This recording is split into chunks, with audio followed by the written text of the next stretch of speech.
So Casino Royale was the best James Bond movie so far. So, as you can imagine, the sequel had a lot to live up to. And I had high hopes for this movie after seeing the previous one. Unfortunately, this movie doesn't live up to those expectations.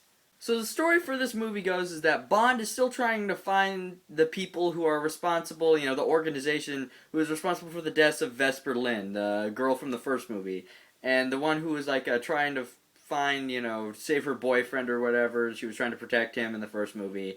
And also some stupid evil plan by this mega corporation to control water or oil or something. I don't know. Forgetful plot. So for the characters in this movie, we have Daniel Craig as James Bond, Olga Kurilenko, I think that's how you say her name, as Camille Montez, and Methea Amalric. Yeah, okay, as Dominic Green.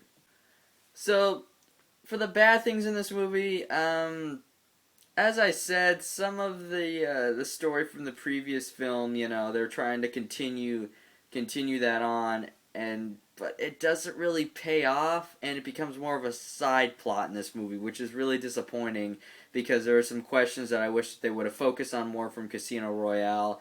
The villain in this movie is generic and underdeveloped, and suffers from the same problem, from the previous movie villain. The movie isn't very well edited. It's very jumpy and a lot of shaky cam, as I said. And just, it's kind of it's not an easy to follow movie. It feels just way more generic, like the Taken sequels or something. I also like the idea of Bond becoming a rogue agent, but they really don't go into it enough.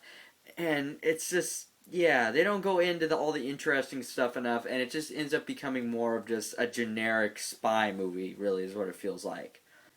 For the good things in this movie, again, Daniel Craig is great as James Bond.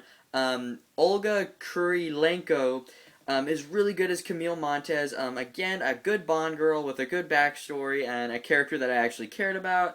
It was nice that they continued with some of the story from the previous movie, but like I said, they really didn't, execute it all that well. But it was nice to see that they're doing that because not very many of the previous James Bonds did that.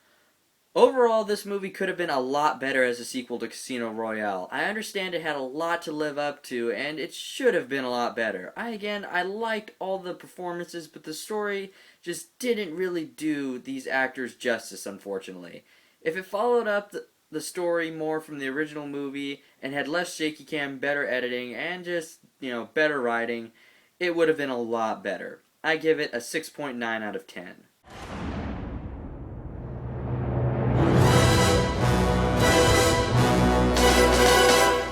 So that's it for me. As always, if you like what you see, go ahead and hit subscribe. Follow me on Facebook and Twitter. Links are in the description below. And remember, I waste my money so you don't have to. And be on the lookout. My Skyfall review will be up soon. Thanks for watching.